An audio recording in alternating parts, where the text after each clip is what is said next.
Hey everybody, thank you for coming back. We are continuing in our series about the 24.1 release. Today we're going through the changes that were made to the formula tool and that ability to select and deselect, like turn formulas on and off. I did what I think is like the most, knowing what I know about Alteryx, logically this is like how I think that people should use it, or people will have to use it, because it doesn't give you the ability to like logically select whether it's on or off. You have to build a macro around it. So we do that here.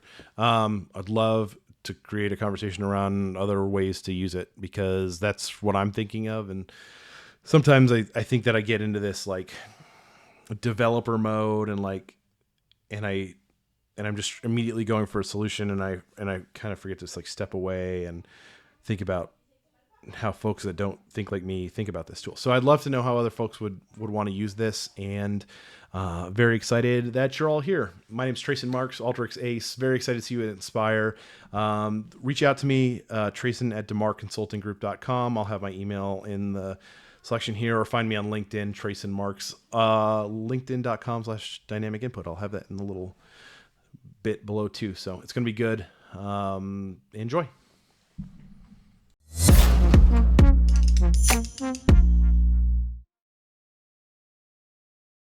All right, super quick video today because we are battening down the hatches here in Oklahoma for what seems to be something that could be pretty darn stressful. So I do want to talk about this tool, though. I've been going through some of these things, and this is where I really want to start discussion anyway, on the formula tool. A few quick just things that we talked about yesterday, but we didn't really go to in depth. They changed the view of the select tool, and then other tools that have the select option look similar to this. So, for example, here, boom, similar thing. I have another video about this that I'm going to be coming out with later this week, but it works. But I had some. We'll talk about that later. Okay. So this is just an example of where I'm trying to figure out where to best use this whole like turn off, turn on functionality of the formula tool. Let's just show it in action, right? Okay, so we're just doing some like math on this field. So whatever the value of this field is times 2. So boom, you can see it didn't run the formula because, value going in was 3, value coming out was 3. If we turn it back on, value coming in was 2, value coming out was 3. Okay, here is the reason I have it set up like this is the reason I think that this becomes valuable is that you can do formulas on fields that when fields don't exist, and it doesn't break. I'm trying to think how we would do that now. I can't off the top of my head think about how I would do that now. But the good example is like when we're doing this crosstab function. So we have, these 3 values. What if the next time the data comes through doesn't have this? And I have a formula here that says, boom, I'm looking to multiply that test2 value times 6. The way that I would actually think about that, the way I probably would do it is have some sort of like big formula here that checks this value and then does the math on this value based on this, something of that nature. And that we could just get like big and clunky, and I don't necessarily want to do that. But I like the idea of being able to turn this on and off. Now, logically, there's nothing in here that says, hey, turn this off. Not yet anyway, but I say not yet because I don't know if there are plans to. But I want to show you another tool that leads me to like a solution for this. So there's this tool called Detour. Or actually, we can show it in the new containers. So we can do it and we can show you how this works in these other 2 tools, and that's how it's going to have to work here. So essentially, the Detour tool allows you to say, okay, I only want to process out of one of these sides.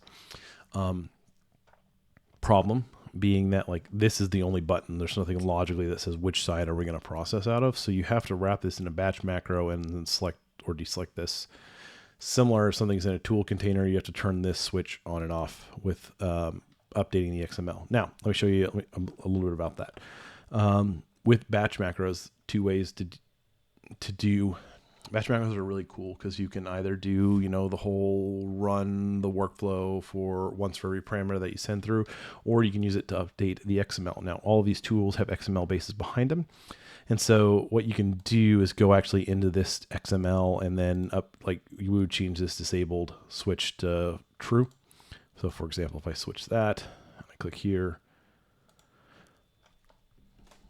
we see that has been switched to true. So we want to do something similar. If we actually look at the XML of this, there is now at the end here a tag enabled true. So we would just disable, actually, hold on, let me see this. Good thing to think about. This tag is disabled. This tag is enabled. So we just have to make sure that logically we're following this, saying that like true means yes, we want to do it. Instead of this one, true means yes, we want to disable it. So we got to think about that. But we just need to switch this value here. So what we need to do is create some sort of logical test that's like, if the field exists, then true or false. So we're going to remove these real quick here. And essentially what I would do is, how do I do that? Okay. What we're going to do, whenever I'm developing a macro, what I like to do is put a browse tool before it. We run it. I'm going to export, all records. Goodness. We'll just go to documents and we'll call it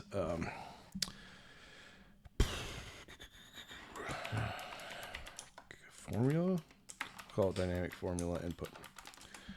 I say, okay, cool. Now I want to start this macro by adding input data. Note, if you want to, set up a connection. Luckily this just exists for me. So I could say, okay, boom, my data here, it looks like this. So this is how the data is coming into this formula. And this is going to allow us to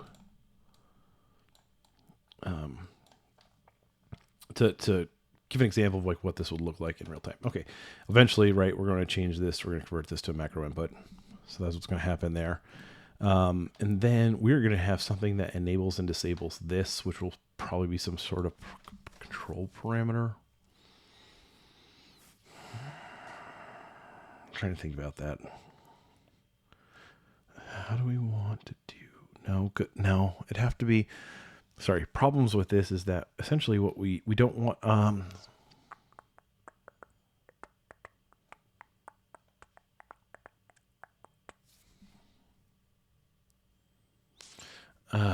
Okay, sorry, I was thinking through this because the way the batch macro works is that for every record that goes into it, it runs the workflow once. So what I don't want to do is run the workflow once for like, if this essentially is how we send it a list of parameters. So like every parameter gets a record. We would run it 3 times in this instance, where I don't want to do that because let's say test 2 is missing in the future and then we would run it twice. I don't want it to, it'll still fail because it's neither enabling or disabling. Sorry, I'm trying to think ahead on that. Essentially what I want to try to do is I think what we're going to do here. Well, we might have to build around this. Again, first time thinking through this, so maybe I'd love to see it a different way. I'd love to see how someone else is kind of going through this. Essentially what we're going to do is say that essentially we have to define what we expect. So test 1, test 2, in some way define that. And then what we're going to do is we're going to union these. And then we're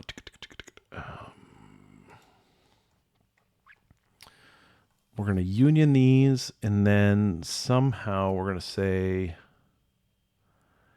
we're going to do a multi-field formula, and we're going to change. We're going to any text. These are text, and let's say all of these. Sorry that I'm not really talking through this. I'm trying to think of how we do this at the same time as build. So, what we're gonna do is we're gonna say dynamic if is null. So if it's not null, then let's just say true. Else false. Because what we're gonna do is we're gonna send this in, and then do that. We're gonna change the output type. We're gonna leave it as vstring. That's fine. We're not gonna create copies. So essentially, this is just going to say that what's going on here? If whoops.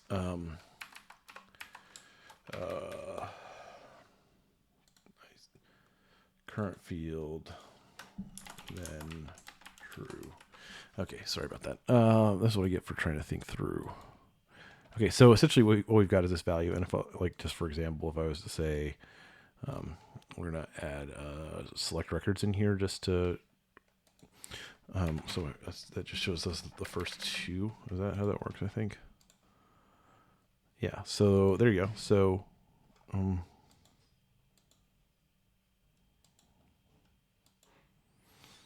did I do that wrong? If is null, if is not.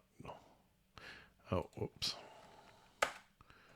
Okay, hold on. Sorry. Let me back this up. If this is not null, then it's going to be true, else false. Why did that? It should be null. If is null. Why am I doing it correct here? Why did this? If is not null.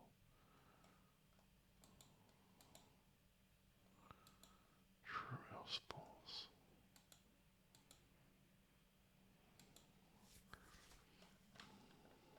Okay, hold on. What is this going to do? I am super curious as to why this is not the goal of this. This should all work false. See, yeah, okay.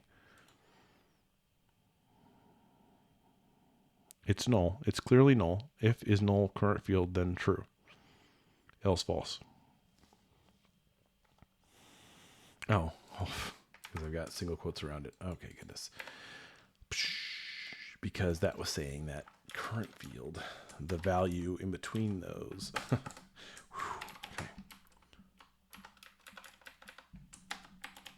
Boom. Okay. So we hit that. Boom. That's what I want to do. Okay. So this is showing that like, okay, it's true or false if we don't have everything. We're going to just remove this real quick. Boom. Okay. And so ideally what this means is that when it runs, it'll only run it through it once, but we'll update the XML of all three based on these values. So for the test field, it's true. Test one field, it's false. It's true. Test two field, it's false, which means we're going to close it. But again, I want to switch that. So that, because it's enabled. So if it's not null, then it's false. How did we look at that? We looked at this. We looked at the enabled. So if it's populated, then we want it to be enabled. So yep. Okay. So we are going back in here. We're just going to switch these around. What's fun about this is that we're already seeing the problem I'm trying to fix. So because that test two field didn't exist anymore, I keep getting this error. So we're trying to avoid that. Essentially, we're trying to switch this off. Dang it. Yeah, you'll see it here in a second. Okay, so this is our macro, and essentially what we're going to do is control parameter. And again, there may be better ways. I don't know. Again, we've known this existed for like 12 hours, so I'm trying to and I slept for some of those hours. I'm trying to figure this out. So this would be test. This would be test one. And this would be test two. Got it. Okay.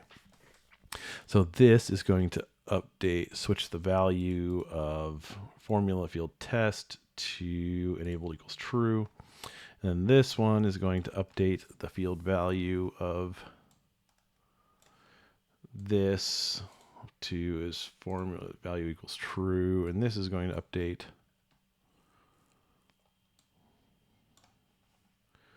formula equals true. Okay, so that, and then that's it. So essentially, we're going to have a macro output here.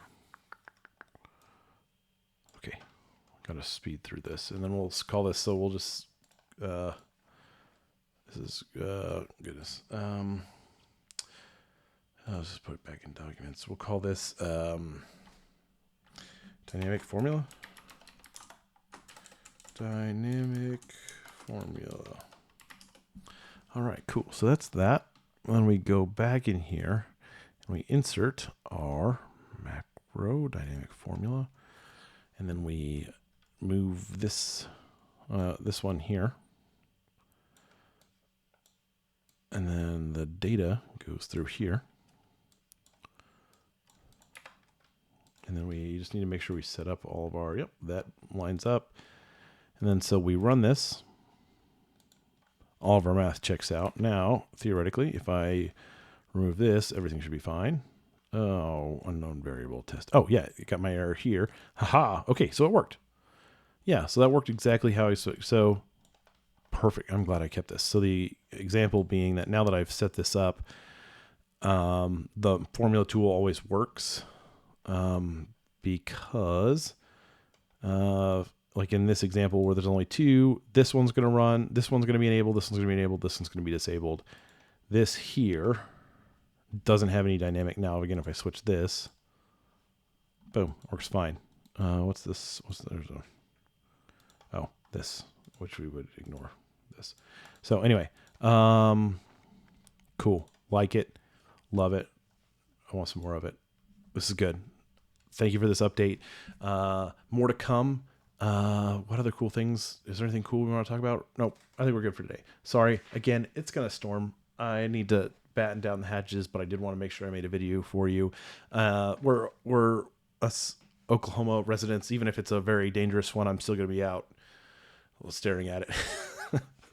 But for the illusion of safety, I want to say that I am going to be taking care of it. Hope you all have a great night, and thank you for watching. Hold on, see my whole face. It's going to be good. Oh, this is my Keep UTD Nerdy shirt. I went down to the Alteryx UTD Datathon, and it was a ton of fun. So that's what this is. That is a world-class nerd organization down there. So if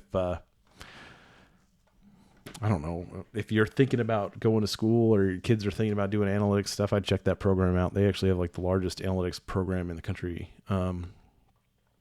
And it's in beautiful sunny Dallas, Texas. So that's my pitch for UTD. I didn't go there. Some of the other aces did go there. So I do know some other folks. Okay, I'm going to go.